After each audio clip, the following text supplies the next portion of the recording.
uma kodwa wayekhala kukhombisa khona into abemenzayo nebuhlungu futhi. Yonke into yenzeka fast. Omunye wathatha upetrol basithela ngawo fast, bavele basilayitha babaleka. Iy'ntambo zami-ke ezami zashesha ukuqhuma. Zaqhuma iy'ntambo, ngabaleka, ngaze ngawuthola la khona amanzi ngoba leya ndawo ezasikuyona yayiseduze namanzi kanye ne-bridge. Ngangena emanzini, mangena emanzini ngiyashayeka ematsheni because umfula ugcwele amatshe. Ngishayeka ematsheni kodwa ubuhlungu ngaleso sikhathi ngangingabuzwa. Ngaze ngacima. Ngathi mengiphumela ngaphandle kanti sengiphuma sekulate, kusho uma useshe waze washona-ke ngaleso sikhathi. Ngivele ngithuswe into engiyibonayo ngibese ngiyabaleka.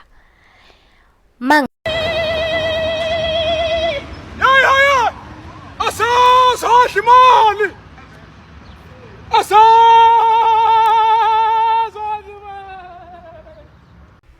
Ngiyanibingelela, igama lami uSiphokazi wakamemela. Ngisuka eHardingi. Ngineminyaka ewu-24 years. Currently ngihlala eDurban, eMlazi ka-G. Ngilana namhlanje ngizoshare istory sami on how I got burnt. It was the year 2017, February 19. It was on a Sunday. Whereby ngihleli nomndeni wami ekhaya. Ngihleli noma nosisi omncane. So sathi sihleli ebusuku ngezwa nje umsindo wesango. Kodwa ngoba kwakubanda kunetha azange sithathe serious leyo ndaba. Saqhubeka ke salala. Sekusenjalo savele sazunywa ubuthongo obungajwayelekile. Salala sezwa ngabantu sebesendlini. Omunye esegumbini lami lokulala, abanye besegumbini likamama lokulala bebathathu ngokuphelele. Okay, kusenjalo ke bayasilimaza ke ngilalele ngale kamereni ngiyezwa ukuthi okay labantu laba bayamlimaza umama. Ngithuleke mina ngilalele ngifuna ukwenza yonke into abathi angiyenze. Bangitshela ukuthi okay angisukume. Abafuni ngibabone labantu bayimbuzile ebusweni ababonakala. Ngisukume, mangisukuma umfana vela adonsa ithawula kusho pheyikombhede ngangokulungile mina ukulala ngangisabhizi nomsebenzi esikole. Naku ngizunywa ke ubuthongo ngingabazi. So umlisa lona adonsa ithawula vela angimboze ngale ebusweni enzela ukuthi ngingaboni lutho. Angisuse egumeni lami lokulala ngise sitting room ekhaya. Ngizwe bedonsa abanye abangale ngizwe bedonsa into kanti badonsa uma bayamhuja phansi epassage. Kusho sebemlimazile akasakhona ukuhamba kodwa ngabona ukuthi usequlekile ngoba wayengasasho lutho. Labantu bebefika endlini bacela nje ukhiya wemoto bebuza namakhadi ngazama uba direct ukuthi ukhiya wemoto ukephi kanti uma ushintshile awusekho la engikwazi ukuthi ubeka khona. Manje lo muntu owazi ukhiya usequlekileke asisakwazi ukuthola ukhiya sawufuna saze sawubheka. Kusenjalo ke bamthatha bamfaka kuyo imoto yakhe egarage bemfaka ebhuthini. Mina bangifaka ngemuva emotweni kwi-back seat. Okay, labantu ngabona ey'nkulumeni zabo ukuthi abakwazi ukudrive ngoba basebebuza kumina ukuthi le moto yenziwa kanjani, i-automatic, i-Audi A4. So sebeyabuza ukuthi imoto idrive kanjani. Sengiyasaba ngoba phela laba abantu bayalimaza balibele bengishaya la. So nami I had to tell them ukuthi imoto idrive kanjani.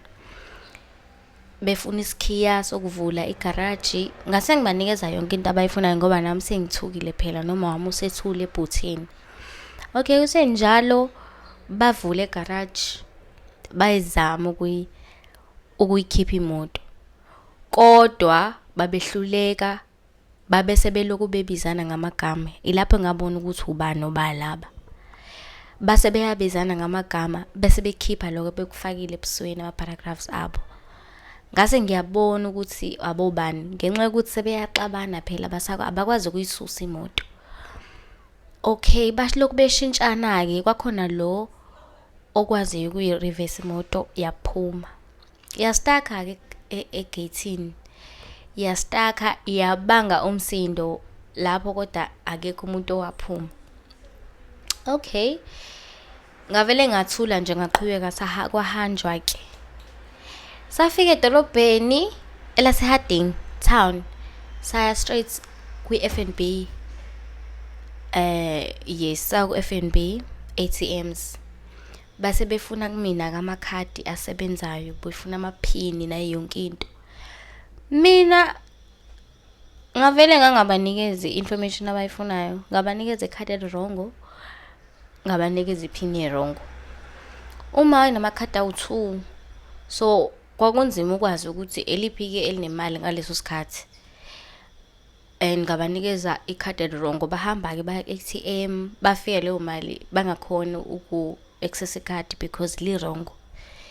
Bayabuya bathi hayi i-ATM enenkinga, asiqhubeke nohambo. Ay, ngaba nokuyisola kodwa ngathi mhlambe kumele vele ngibanikeze information erongo. Saqhubeka. Ngathi ngiyeza uma useyaphefumula ke ebhuthini. Kodwa ukuphefumula kwakhe akukho normal, ngazithi unenxeba like uvulekile somewhere njengoba ephefumula. Sivele sihambeni sibhekise eKokstad. Sise halfway to eKokstad imoto because sebeyamuza ukuthi uma useyaphefumula useyakwazi ukukhuluma because uyakhuluma ngale ebhuthini siyamuzwa. Bahlike ke baya kuyena. Bamfuna amakhadi avela wakhiphe. Asho ukuthi ikhadi elinje abanikeza amaphini, abanikeze yonke into. Singene ke imoto, bangena emotweni, siqhubeke nohambo sifike eKokstad. Imoto ivele iphelele upetrol.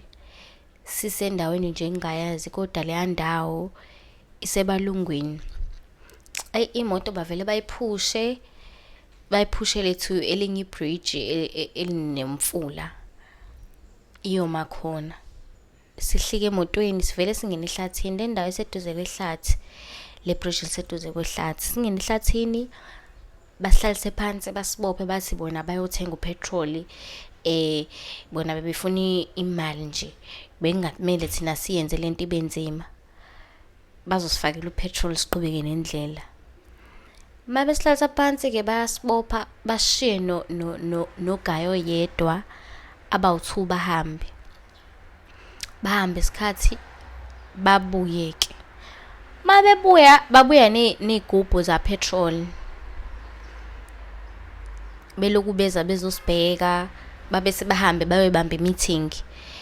Bakhulume bodwa eceleni ngingakhoni ke mina ukubeza ukuthi bathini ngoba mina ngangisabezwa kahle nezinqondo ezikhona uma wayengasakwazi ukwenza lutho esephelwe namandla.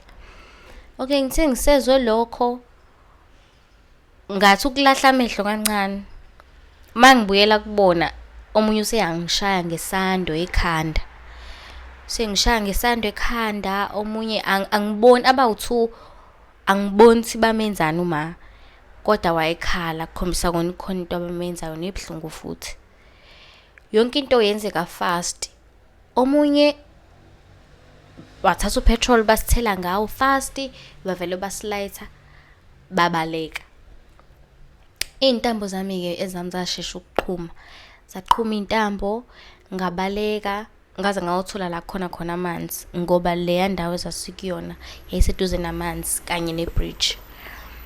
Ngangena emanzini, mangena emanzini ngiyashayeka ematsheni because umfula ugcwele amatshe. Ngishayeka ematsheni kodwa ubhlungu ngaleso sikhathi ngangingabuzwa. Ngaze ngacima. Ngathi mengiphumela ngaphandle kanti sengiphuma sekulate kusho uma useshe waze washona ke ngaleso sikhathi.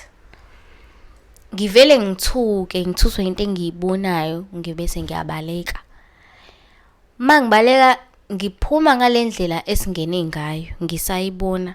Manje amaphensi ngaleso sikhathi angiwezwa. Mangiphumela ngaphandle sengiyabona ukuthi cha sekuyasa ke manje impela. Ngihlangane nomunye ubaba ile nhlobo engathi isebenza ehlathini iphethe izinto zokusebenza. Ngivele ngiyoyiwela kuyena. Avela athuke ubaba ngiyambona ukuthi akabaleke ngoba akayiboni lento ephambi kwakhe ukuthi yini. Abese angibamba abona ukuthi umuntu angibuza ukuthi kwenzekeni ngizama ukumchazela. Abese angiphuthumise epolice station ke.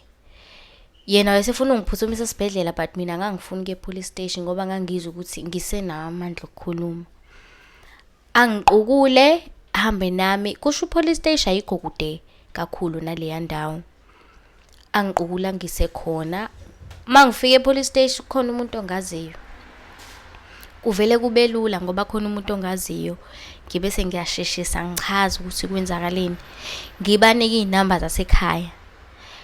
Emva lokho ke ngavele ngaquleka.